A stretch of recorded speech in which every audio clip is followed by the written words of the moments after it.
hope you're all well. So today I have my friend Linda here. Linda Scaramella. We are going to talk about NYT.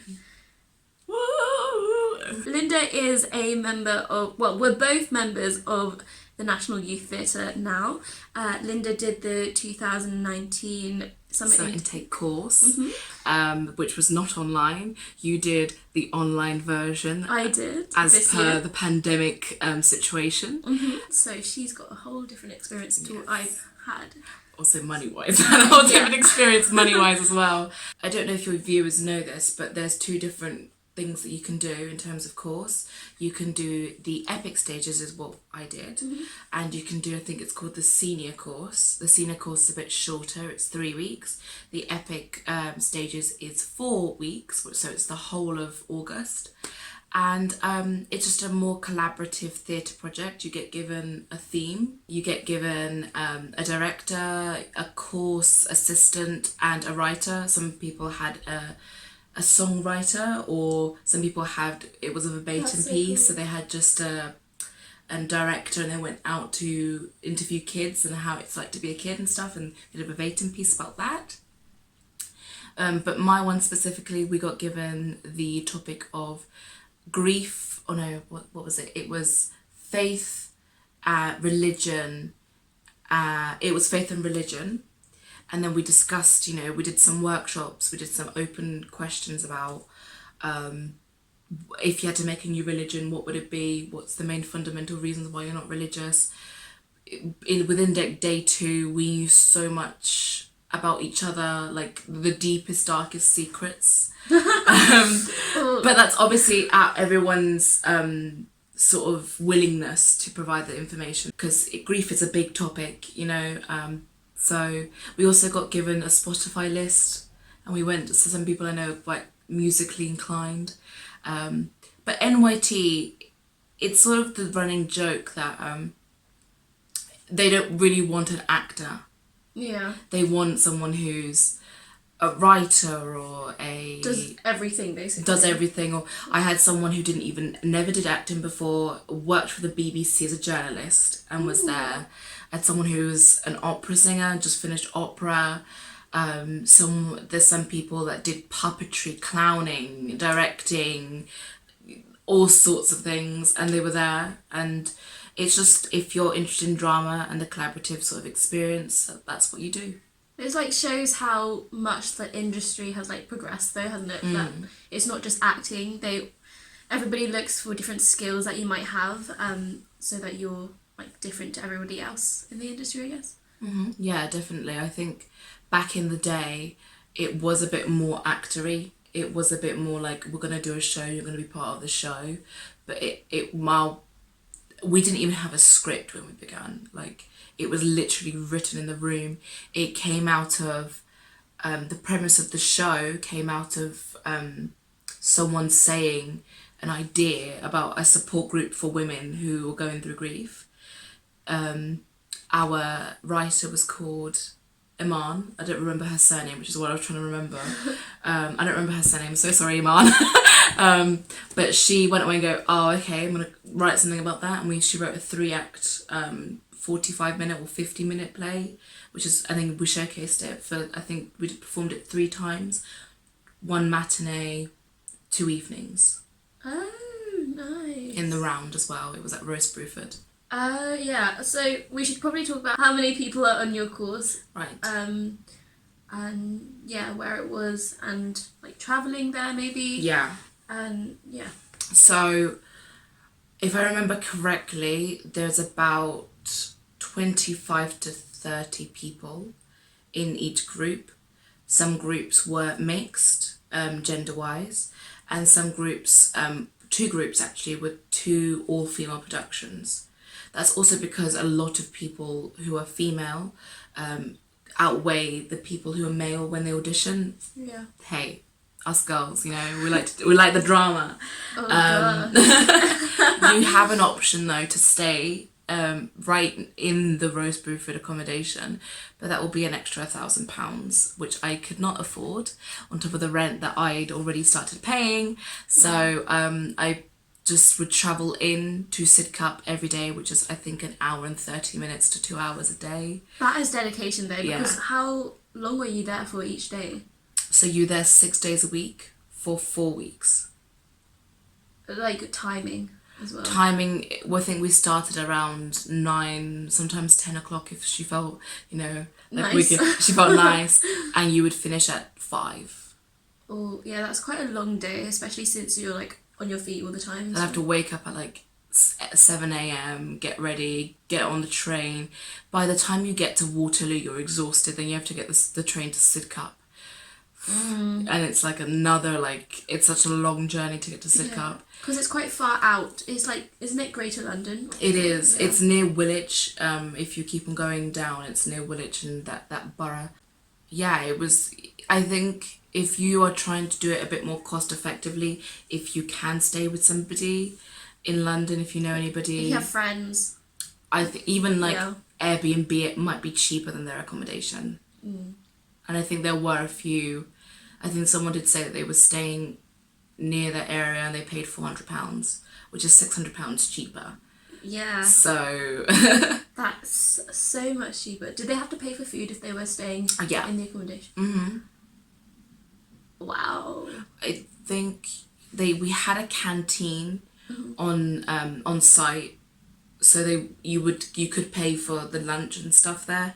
And there were obviously a few different shops, but in the accommodation there's also kitchens, so you could cook and stuff. But yeah, NYT, it is an expensive decision to make, but you will be surprised. I applied for the bursary. Unfortunately, there were people who obviously are carers, young carers, care leavers, and I had a girl who was really going through it financially. So she applied for it and got the grant, which I'm actually glad she got it over me. But you'd be surprised how many people crowdfund and how many people will give you the money. Yeah. I think I got just £400 or £500 from crowdfunding. Wow, that's really, really good. Yeah. Dang. I was quite lucky that I got all of my deposit back from first year, and so then I really just had to find like £100 or £200 by myself, which by the fate of the gods, and I was going to delay it for a year to try and get the money, but then I thank God I didn't delay it because what happened with me was my course was online, so obviously everything was online. We didn't actually know it was going to be online until maybe April, I want to say, or even May maybe, when they actually officially told us you're part of NYT and you're on the course. I really can't remember. Which is the same thing for us. We got an email on the 2nd of May. So it would have been the same sort of time you would find out. And so instead of having like a whole month doing NYT, the intake course, we had a week. So there were so many of us that got in though, I think, especially from our university. Quite a few people actually got in, which was really, really lovely. I think they could reach a lot more people because it was online and it was cheaper as well. So the course for me for that 1 week was £96, I think, which was so much cheaper, especially since the audition was £46 in itself. Should we talk about our typical day? Yeah, sure. So, do you want to talk about your typical day? Yeah. So, my typical day from the very start. Or when you get there. When I got there, okay. When I got there, I would get there because of me being a serial panicker. I would get there an hour before we were meant to start, because trains and London transport system. You honestly never know. So you never know. It's better to be early than late or just on time. And I think a great top tip for somebody who's gonna travel in for the NYT course is really get there early, because you're gonna be tired from just traveling. So like I would stretch, I would do some vocal exercises. We had a lot of stuff on our walls and a lot of quotes. If I had gone away and found a quote or a picture, I'd put it on the wall. That's so nice. Yeah, so literally the whole room was like filled with quotes about grief and poem. No, but it was really like beautiful. It was and like pictures of everything, and some people draw some things and put it on there. I would stretch, do a vocal my 10-minute daily exercise. Yes, shout out to Jonathan. Shout out to Jonathan. Which actually a few girls joined me on because they were like, his booming voice, our voice teacher has a booming voice and everyone loved to do it. We stood around the piano. We also did singing in our show. So sometimes we'll do like a lyrical, melodic, is that a word? It is now. It is now. Sort of scale exercise. Then Hannah would come in. Amelia would probably do some Tai Chi. We did some Tai Chi in the morning. We did some yoga. We would do some Justin Timberlake dancing to Señorita. We would do the girls versus boys, but we were all like, I love doing the boy part because like, Señorita. Copyright. That's fine, it's like a cover. Oh yes, of course. Then we would, if in the very beginning, we would obviously workshop ideas and stories and improv characters. I had to improv a character and I did it like a woman from HR, which is how my character formed into the coordinator Jen of the grief group, and that's how I got the role. I just sort of improved a character. Imogen, why am I going to say Imogen? I improved a character and Iman was like, oh yeah, we're going to call your character Jen, which is, I called my character Jennifer when I was doing the improv. So it's a sort of, when we were doing the show, we would just over and over, like any good play, get the rhythm of it right. Our play was very, it would be like, we come here for what? For tea, for biscuits and tea. And it would be very sort of rhythmic. Yes, and we would go around in circles, throwing up, the energy and stuff like that, making sure we could project, working in the round as well. You need to really make sure that those words are hitting the top of the wall, basically. Yeah. And then we would do maybe some music in the afternoon, and we'd just do a full musical run through, so lines and musical, and then we would go home. Sometimes she would say, come back with an object, with a story. Sometimes it would just be listen to the song. Yeah. So yeah, that's the sort of a day in the life. Fun filled. I know. Oh my goodness. Yeah, it seems epic. Epic stages. Epic stages. So with my course, it was so awkward at the start on the Monday morning. I was really, really nervous. I don't know why, but I was just, I didn't sleep. It's so scary because you're meeting new people, but then also because mine was online, I was stressing about Zoom and like not being in the right Zoom call or like how to introduce myself, a fun fact about me, Oh gosh, yeah, all those drama things, isn't it? I was just, really nervous, but in the end, I didn't have anything to worry about because everyone was super nice and we were all sort of in the same boat. A typical day would be, we had to, I think the thing is, there were some things that were like optional and some things that weren't. So you needed to complete certain classes to be able to be a member and complete the course. So if you didn't do that, then you weren't a member, I guess. Which is nice that they gave you the option, especially like since you're doing it from home and so you might not have the space to do it at certain times, which is nice of them to be a little bit more lenient. For me, I would get up and get ready, and I can't remember the timings, but we would have like a warm-up with our course assistant, which was like a NYT ambassador, I guess, who would lead the warm-up. So we would work on stretching and doing some vocal exercises, which was really, really helpful. But then we also did dancing, which was really, really fun. Yeah. But also kind of awkward on Zoom. Well, you had to dance on Zoom. Oh my god, yes, I forgot that you'd have to do it on Zoom. So we had the song that we had for the whole week, every single morning, we would dance to Go DJ. What's that? It's like, Go DJ. I don't know. Okay, it's not my type of music, but like, maybe I'll play it for you later. Oh gosh, yeah, I'm excited now. But it was so weird. So we just like created our own dance out of like some 8 moves that we would repeatedly do and then find the flow between. And we also did some yoga as well. Just depended on what we felt like and who your course director was or course assistant was. And then we would go into another Zoom call like half an hour later, and that would be when you see your course director and your assistant, and it depended on the day. So sometimes they would say the day before, bring an object, or a stimulus, like a poem or something, so that we could create something from that. And we did devise, but like it was very short devising work, and sometimes we didn't know what we were doing. We were just going with whatever. Go with the flow. Yeah.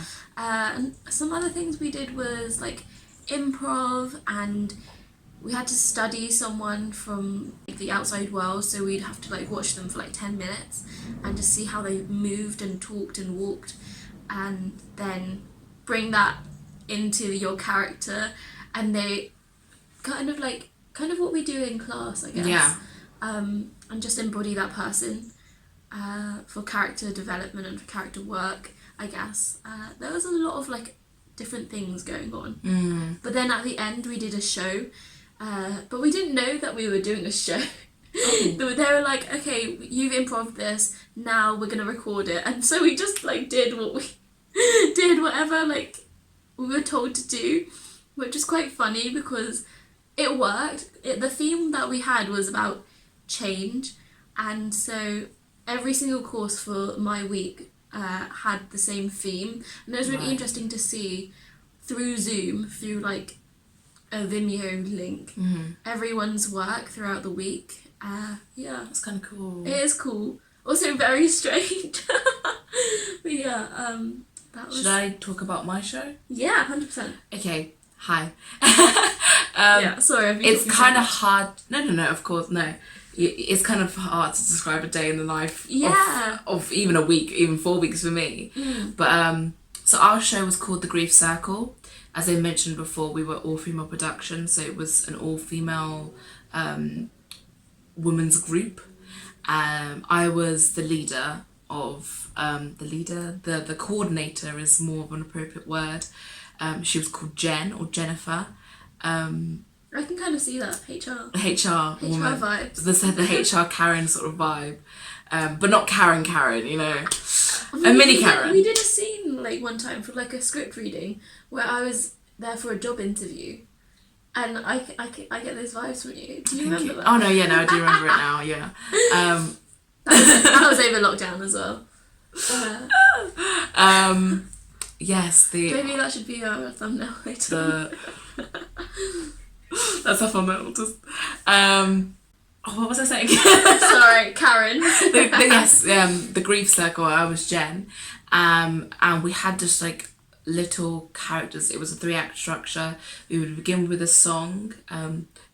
Grief is love, grief is love, grief is love. I don't know why I'm doing it because it's 15 harmonies in it, and I didn't even. You can't do 15 harmonies. I tried to do 15 harmonies there, guys. That did not work. But we had a lot of jazz circle things. Have you ever done a jazz circle before? I've done like a orchestra.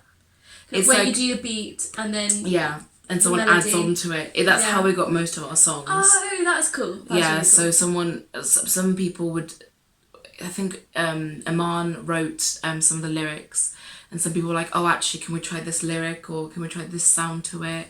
Sometimes Hannah would be like, oh, do you remember this song in our Spotify playlist? Maybe we should use that melody. And it was a really collaborative effort with the songs and stuff, and we had beautiful lyricists in our and vocalists in our group. So yeah, people were doing the music arrangements. Claire like did some insane stuff for the piano. It was like, no, we need to go up in fifths and thirds and all of that. I don't understand this. Yeah, this I don't stuff. know music terminology. So I was like, we didn't know. She was no, that wouldn't work lyrically. It wouldn't work musically. It would clash with this note. And I was like, okay. I have no idea what you're talking about, Claire. Claire's a beautiful woman. If you're watching this, hello, Claire. Yeah, and you know, we did this bit where in the beginning, sort of establishing why the women are there, and we sort of then arise in conflict when this gardener called Neve, because the whole thing is that they plant seeds, and it's almost like growing their grief or their sorrow from the seed to be a beautiful flower. So it's a whole, like, even a song is like, hey little flower, when you grow I grow, which is one of our songs. And then in Act 2, I was a bystander. I wasn't Jen. Jen was off sick, and someone took over. And it's sort of like the more religious aspect of the group. It's sort of like because we open the show with like grief is love, grief is you, grief is power, grief is, you know, all of this. It's almost church-like, which some of the members, one of them's an atheist, one of them is trans, so they don't want to, they sort of have an affliction with religion and they don't like the religious aspects of the group. That becomes a really big topic. Sally, who's a woman who was there for quite a while, she lost her partner a while ago. She says, you know, I keep on coming to these meetings, but like nothing's helping. I miss the smell of her hair and all of that. She goes into a beautiful little monologue. And then in the third act, unfortunately, the transition from the second act, we see Loretta, which is one of the happiest ones in the group. She sort of stares at like this dancing that happens in the middle, because we had someone who did contemporary dancing at Lipper. Oh. So she was doing this whole contemporary dancing. She sees this scene and she runs off stage. We don't know why she runs off stage, but then we find out in the last act that this is the final group session, because they do it in cycles basically. It's the final group session of this cycle, and Jen comes back and she's like, I really have some upsetting news for you guys. Loretta's died. She unfortunately, you know, killed herself last night. It's a bit of a somber note, I know, but spoilers. I know. I mean, you can't really watch the play anymore, so unless it gets developed. If any producers watching this, please develop the show. It was beautiful to do. Then our gardener comes back on stage and says, "How's your flowers?" And then in the end, we just plant these flowers into the garden, because it's the final session.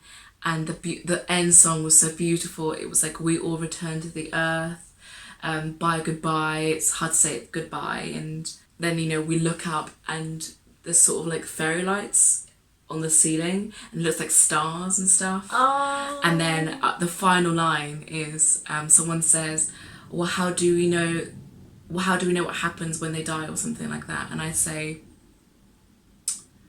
God, what was my line? I don't know, I wasn't there, I'm sorry. What was my line? It's a really good line as well. Let's shoot over. Oh yeah, that's what it says. Okay. I look up and someone says, you know, how do we know what happens when they die? And I say, that's the way of life. And that's the end of the show, and it goes black. And on the last night, people were literally crying. Their mascara was running. We looked out into the audience were crying. It was kind of heartwarmingly sad. Some of the other shows were about the Me Too movement and like an alternative reality where the women are more misogynistic than the men. And the women also played the men as well in this production. We had one that was a theatre of cruelty and the absurd, which was like people in a bathtub full of poop. Ooh. But it was obviously like ice cream or something. And it was a really absurd production, but it was really well done. It was done by Ned Bennett, there you go, boom, Ned Bennett. He directed Equus last year on the Trafalgar Studios, Yeah. He's quite a well-known theatre director. There was also another one about kids and playing and how, you know, adults sort of lose that. So it was like a verbatim thing where you could hear sometimes the children talking about it and the actors would perform it on stage. Would you say that NYT, when you're devising things, you play a lot of games to devise? So like when you said you just improv that HR Jennifer character, it just came out of just playing and just improv. We also did a lot of like soul searching, I think it's a weird word to say, but it's sort of this exercise that I got taught by Hannah. Apparently it's a therapy in America or something, where it's like 5 rhythms in songs, and one of them would be, you start with like staccato and then you go on to like chaos, and then it's like lyrical, and then it's like stillness. I don't remember one of the other ones, but it's sort of like it'll be like Guns N' Roses or something, and then it goes into stillness and you try to move as slowly as possible. And the first time I did it, I was like, oh, okay, like this is a nice movement thing. And the more you do it, we did like 5 times. By the last one, a lot of like insecurities and like anxieties that built up inside me kind of like let go. And I think it's one of those processes that actually teach you to let go. Yeah.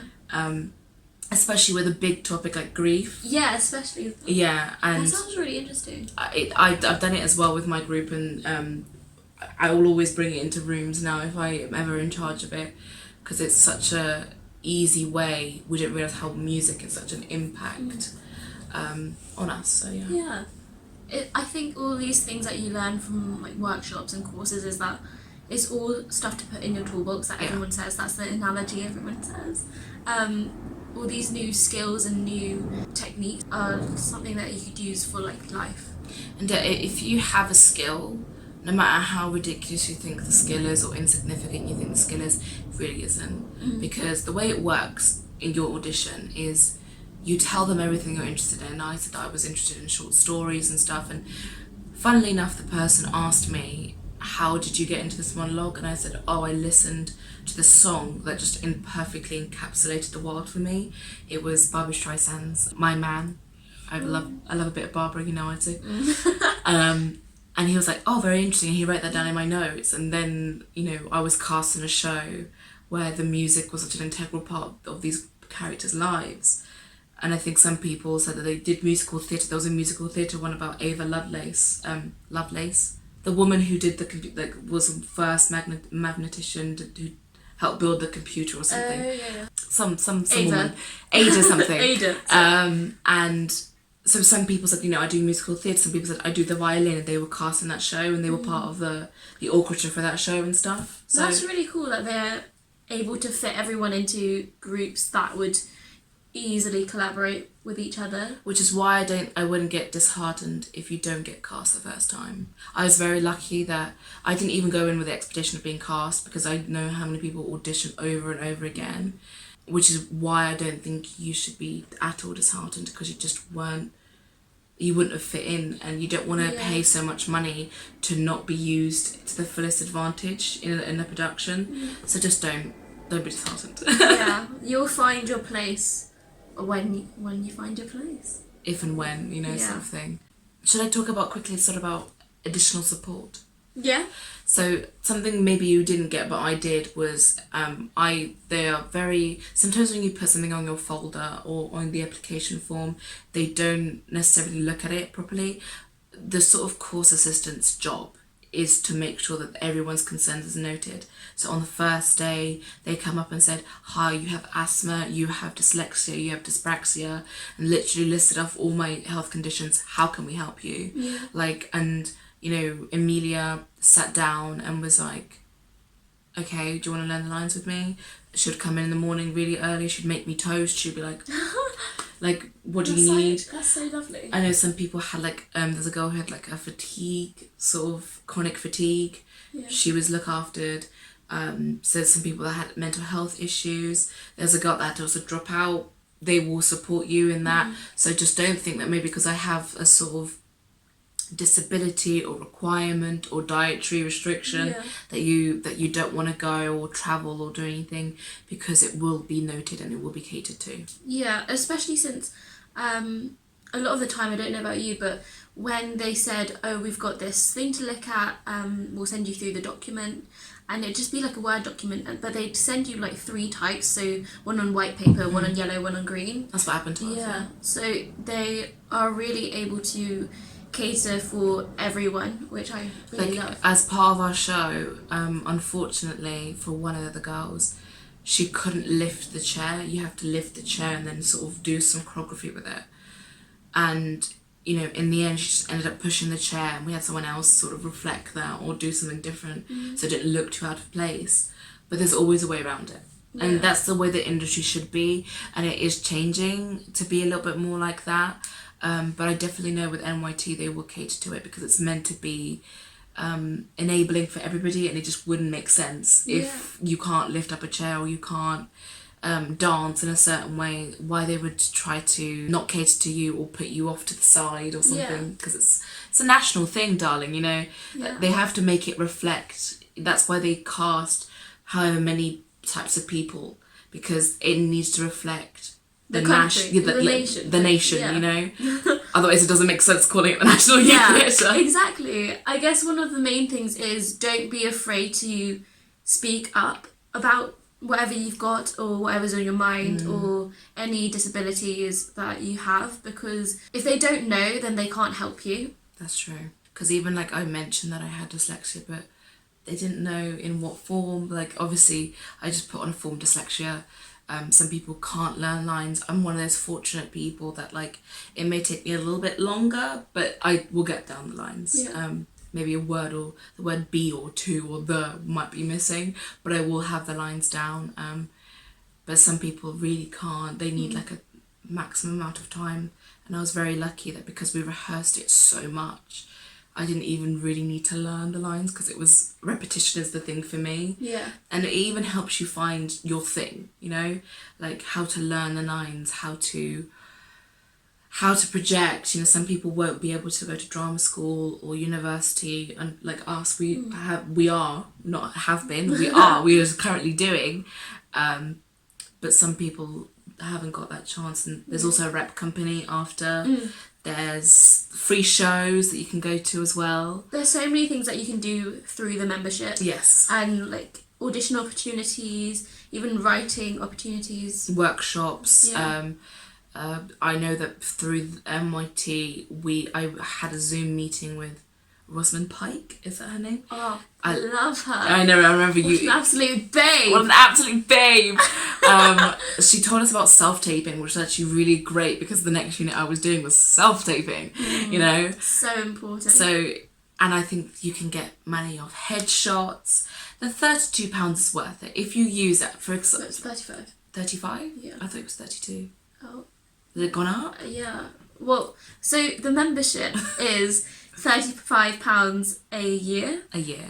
If you use it, it will not seem that like a lot of money. It is quite good for what it is. Yes. Because you could pay that much for like Mandy or what is the other thing? Spotlight. There's also Backstage. Backstage. You could pay that money for the same thing or even less opportunities. I think I didn't really use it as much obviously this year because Corona. And also I'm still in university, so it's kind of hard to do workshops and stuff. But you can still apply for doing the summer course to be a course assistant. You can do the rep company, you can audition to the rep company. You can have jobs as well. Yeah, tour. Yeah. You can help out with auditions and you get paid like £10, I think, an hour. I'm not sure about that. But you can help out with auditions, you can... And these are all things that you could just literally put on your CV and just have experiencing and talk to everyone and like meet new people. And I know with my course assistant as well, she sort of still is affiliated, or like she helped with the R&D, research and development, for those people who don't know what that means. I didn't know, like I said R&D, I was like, oh, do people know what R&D is? Research and development for my director's theatre company, and she still sort of goes and watches the shows and helps out. So, you know, you never know. That's how you build contacts, you know. Even people who you're not doing the groups with, she now knows so many people from the other groups now, you know? So... Yeah. But also, your membership doesn't really stop once you turn 26. There's also like, isn't it like a vintage membership? I don't know. We're not at that stage yet. Yeah, we're not. But, I think it's called like alumni. It's also an alumni one. There's also an associate. If I know some people did the course and then because they're in the industry now, they go back and they're always part of the sort of talks and stuff. We also have actors come in. That was one of the things that happened actually quite early on. We had a Q&A session with a casting director, an actor who was on like Humans and something in Sky or something, I don't remember. I remember him from Humans because that was my stuff back in the day. There was another theatre actress who did the rep company. There was somebody who was a writer, director, actor, who was really good at answering questions and stuff. And even if you do go to university, maybe like Cambridge or Oxford or Durham or something, don't think because you did a really academic course that you're not going to get into drama or acting. Yeah. If you go into your drama societies, you'll be scouted. And there are university... Noted. No, there are university things that happen, and drama societies, if your drama society, if you build it up enough, Yeah. you can invite agents to that. So do not think because you go to university you won't get a job. That's also a top tip for the industry that I learned from NYT.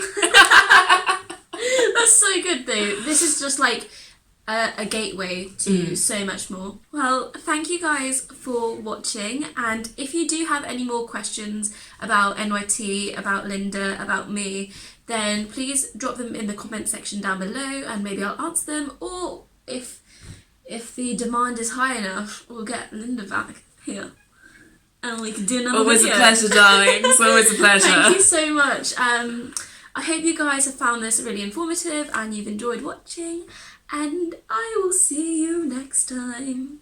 Bye. Bye. I'm sorry. Hello.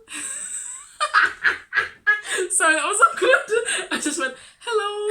I thought you were going to say something. And you Yeah, just no, said I something. did that. I put you in the... Hi everyone. Hello. I hope you're all well. So I am here with my friend Linda Scaramella. Scaramella. Yes. I am a graduate or a alumni. No, not what was the word. She is a member of the... That's the word. I forgot the word. Okay. Once again. Sorry. Do it again. No, I can just cut that out, you know. Just do it again, just for my benefit as an actor. I am a member of the NYT members thing. Oh my god, I need to figure out what I'm saying. I don't know what I'm saying, darling. Am I introing myself? Or are you going to intro me? Do you want me to say your full name? Okay. Whenever this is your channel, baby girl. Oh my god, I look so pale. God. Compared to me. What's happened with... Okay, right. This happens on cameras, it sort of colour balances because I'm dark, it's compensating for you. Okay, it's alright. It's alright. Do you want to talk about my experience, or shall I leave it for another video? No, talk about your Okay. experience. What else was I gonna say? Oh, it's literally... Sorry, I'm just gonna take What was it gonna... I can't remember what I was gonna say. catering chairs. Oh. Can I just wait, before you pause it, can I do the intro again? Yeah, okay. Because I think it was just a sort of awkward thing, so I need to just maybe introduce myself. Okay. Oh wait, Right. oh, what have I just done to my watch? No!